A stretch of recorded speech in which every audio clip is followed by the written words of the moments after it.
Egypt's central bank devalued the pound to a record low today, the fourth adjustment to the exchange rate since early 2022. Meanwhile, the central bank raised its key policy rates by 6% to 27.5% in an urgent attempt to address its hard currency shortage. And I'm joined by the chairman of the Commercial International Bank of Egypt, Hisham Ezz Al-Arab. Thank you very much for chatting with me today. Now, there's been a lot of news out of Egypt recently. Are today's moves by the central bank related to the $35 billion ADQ deal for the Ras Al Hikma project? Yeah, indeed. I think the deal with ADQ for Ras Al Hikma was a trigger to start to take the corrective actions that the Prime Minister mentioned a few days ago. The issue here, just a small correction, is not about the dollar. The issue is about the inflation, which has been a chronic issue in Egypt for quite a while. And it's a legacy of the budget deficit, and then the Ministry of Finance part of that deficit through borrowing from the central bank, which means increase in money supply and so on. That non-stop snowball have created the situation where we are today. So what I want to say, the dollar exchange problem is not it's a result of inflation. It's not a result of the policies in the past were addressing the exchange rate. The policies now is addressing inflation, so the byproduct is the exchange. Starting by raising that funding, I think as well, I expect either today or tomorrow, there will be a deal with the IMF, which is very important to create some sort of a roadmap as well. All that funding that came through those transactions or other transactions will go to the central bank, beef up our reserves, and cut the net negative foreign assets for the banking sector and the central bank. Plus the Egyptian pounds that will be generated from selling the dollars from the government, the central bank. Most likely, the bulk of that will be used to reduce the overdraft with the central bank, and that by itself will be a very decent sterilization step. Was today's announcement a devaluation or a flotation? I mean, we saw the pound plunge over 55% to a record low of 48 pounds per dollar. How would you classify this? Well, there are, honestly, in Egypt, there are two things I look at. One is we as an issuer of shares in London Stock Exchange, the US, and in Egypt, I always compare the local currency stock or the locally listed stock with the GDR in London and figure out what's the implied exchange rate there. The implied exchange rate have reached a point of about 70 pounds a dollar. And recently it started to descend, and today it was trading at 51 pounds a dollar, which is great conversion between what we call it the administrative rate, government rate, and the actual clear market. Eventually, I don't look at the black market, we call it the parallel market. Someone is selling someone $10,000. The GDR and the conversion rate is a clear indicator of the corrective actions taken. So the fair value for the pound is what the market is telling you in a regulated environment. And the GDR, because it's listed and so on, it's a practically regulated environment. The interbank today is a regulated environment and official market.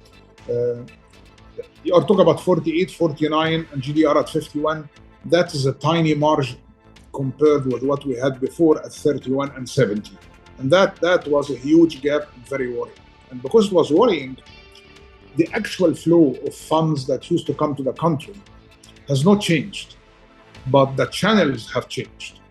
To elaborate further, tourism revenues, exports, Egyptian remittance, everyone was looking for a better rate for their dollars. The money was not going into the right channels, which is the banking. It was going into parallel channels. And those parallel channels, there was a fear on the market about Egypt creditworthiness. And that created was some kind of a very negative momentum about the creditworthiness of Egypt. And maybe you remember very well, a few weeks ago, Egypt CDS credit default swaps, the hedging for credit risk, went all the way up to 16% above the sovereign, which is like a defaulted country. It's telling you that this country is in default. And that's contrary to the reality. Now, the CDS rates has dropped down to about 5%, closer to 5%, which is a major move from the 16% to 5%. That tells you as well that confidence is coming back. I'm elaborating on all those points because the point I want to make here, it's about the creditworthiness and the soundness of your monetary and exchange policy you are implementing. It's not about the exchange rate. And speaking of creditworthiness, the central bank has also opened credit card usage outside of Egypt. And previously there was a $250 limit and there were special permissions required if you wanted to spend more than that. What impact could this potentially have? I mean, the problem started again with the parallel market and the people misusing their cards, and we have horror stories of people traveling with 100 cards, throwing the money there, then arbitraging it. So in every trip, I withdraw something like $100,000, come back. In each $100,000, I make £1 million from the arbitrage, if not more. It's a fantastic job. But again, it hurt the legitimate users of the credit cards. We as a bank, at the point of time, we said we're gonna put a surcharge. So we closed that arbitrage, but the surcharge got to a point. I cannot put a surcharge of 50% and 60%, okay? So we decided to cut the limits, create a blacklist for the misuse, because we can see the merchants and we can see what's going on and the what you call it, the behavior of the customers. But again, this very much like an administrative approach. It got to the point where banks closed almost the credit card use internationally, and they told the customers, if you have dollars, you can travel. If you don't have dollars, you cannot travel. It's not a pleasant situation. I think today, by opening the door for the banks to do whatever they want with the credit cards, each bank based on his policy, I think within the coming very few days, we'll see the credit card business going back to normal. And let's just get back to this IMF imminent deal. We know that staffers are traveling to Egypt today. Will the IMF finally finalize the deal with Egypt now that it has floated the pound? You mentioned earlier you expect a deal to be on the table today or tomorrow. Well, the IMF for me is important. It's important to have the IMF rubber stamp in your plans. That gives a lot of confidence for people and put governments on track for certain corrective actions, reforms they do, and so on.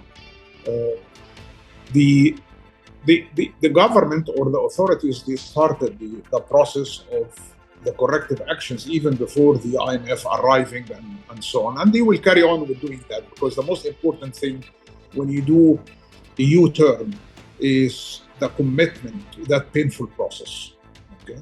And with the IMF agreement, that will cement the desire for change. Because doing the change and the reforms out of necessity is very different from doing the reforms out of desire. And out of desire is really much more powerful, and people can read the body language and gives much more confidence to the market. The IMF coming today, they will sign a deal, fine.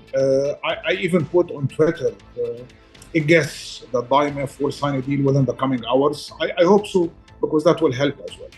But either with the IMF or without the IMF, I think the government will do the right things.